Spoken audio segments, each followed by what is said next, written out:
In Chapter 3, one of the examples they walk you through creating is a full bank account class. And the class is designed to build bank accounts. So the class is just a description of what all bank accounts will look like. And the bank accounts themselves are just kind of stamped out objects based on the template.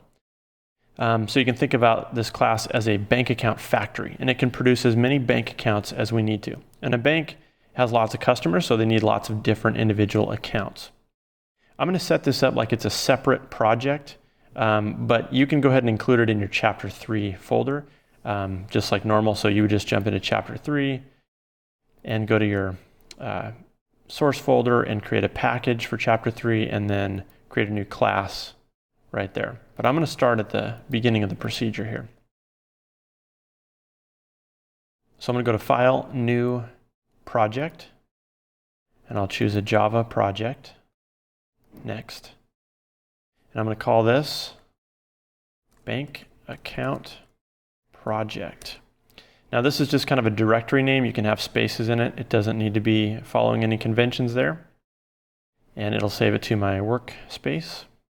I'm going to use the default JRE, which is currently Java 8, and everything else should be fine. Click Finish. Now it immediately pops open a new Java window. I'm going to go back to the Java EE perspective, and that brings all my windows back that I like to work in.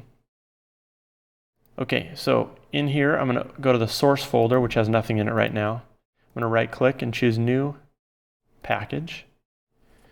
And we'll call this Bank Account.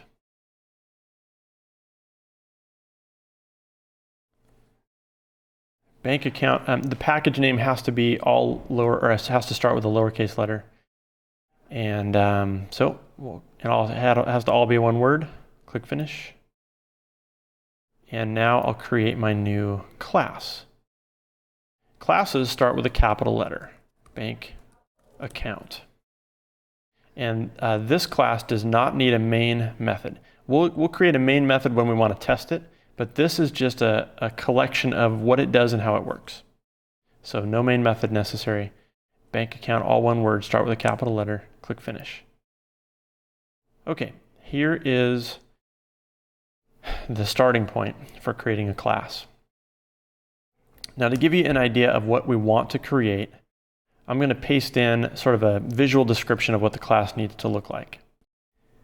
Okay, here is a diagram that's pretty typical when you're talking about building classes. The name of the class is at the top line there, and then you've got a little section in the middle. And the section in the middle contains internal variables. So they're called fields or instance variables, but we need to know what data is each bank account going to keep track of. And this is super simple. We're just going to keep it as one piece of data, and that's the balance in the bank account, how much money's in the account. So that's the only thing we'll keep track of. Below that, in the third section here, are the methods, the things that the bank account objects should be able to do. Each bank account needs to be able to withdraw money from it, needs to be able to deposit money into it, and it needs to get the balance and return that number. So once you have an idea of the things that it's supposed to do, now you can start building specifically how you want to design it. So for example, we know that we need to keep track of balance. Balance is a number. There's different data types that can hold numbers. And so you could make an int or a float or a double.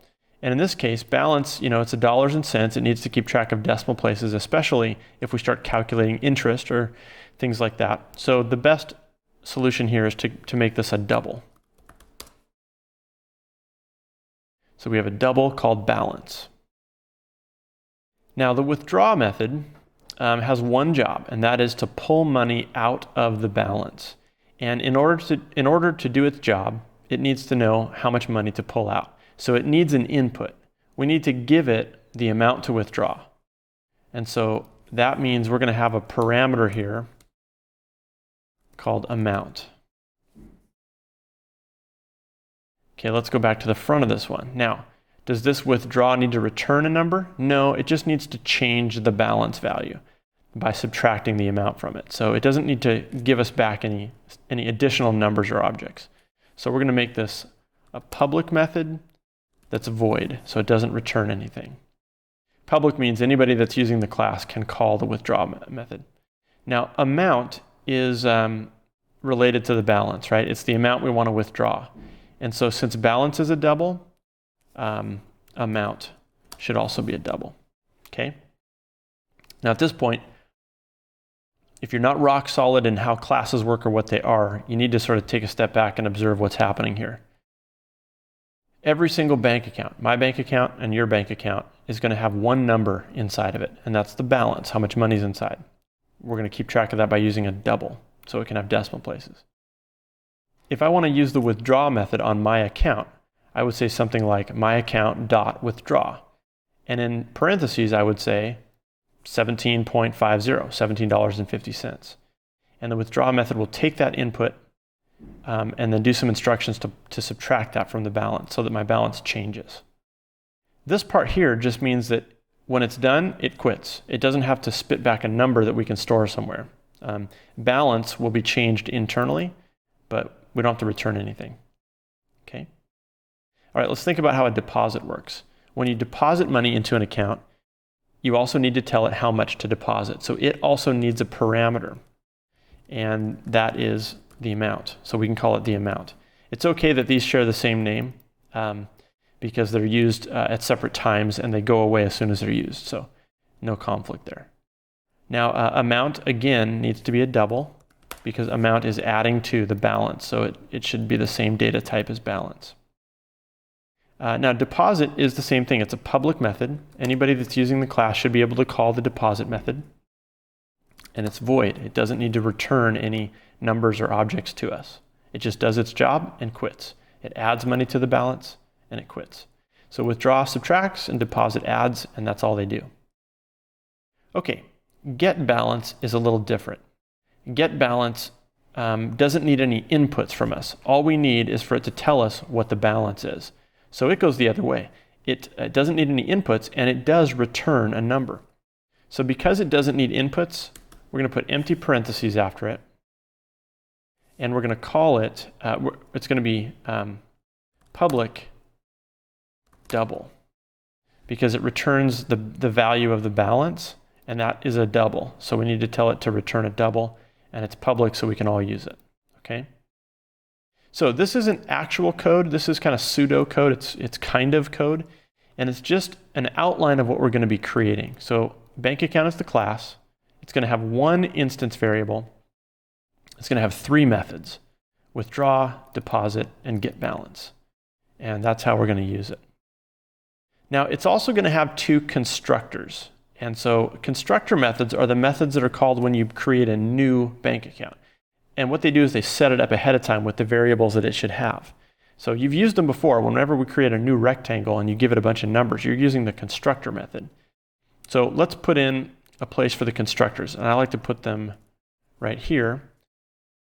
And again, I'm just making comments. These are just kind of shorthand notes. It's not actual code. But constructors always have the same name as the class. So it's public and it's bank account. And the default constructor has no parameters, no inputs. That's just, if you create a bank account, this is what you'll get. And the overloaded constructor, and you can have lots of overloaded constructors, has some parameters. And so we're going to set it up like that. So we can create bank accounts two ways. We can create a generic bank account, and we'll set it up so that those start out with zero balance. Or we can create a bank account that has a starting balance. And so we have an input called initial balance. It's a double, and that's how that will work. Now these don't have return types. They don't even have void. And that's because these can't do that. They're not allowed to. So we just make them public, and that's how they're used. Okay. One final touch here. This variable is going to be private. And all that means is nobody can jump in and make changes to balance. The only way balance can be changed is with the withdraw or the deposit method. Okay, and that's a design principle that keeps data safe. Okay, those are just notes. We're going to actually start building the class now. So I'm going to take this, and you can delete it if you want. I'm just going to slide it down here so that it's still kind of in the document, but comments don't get compiled, so they're not actually part of the program. I'm just going to keep it down here for reference.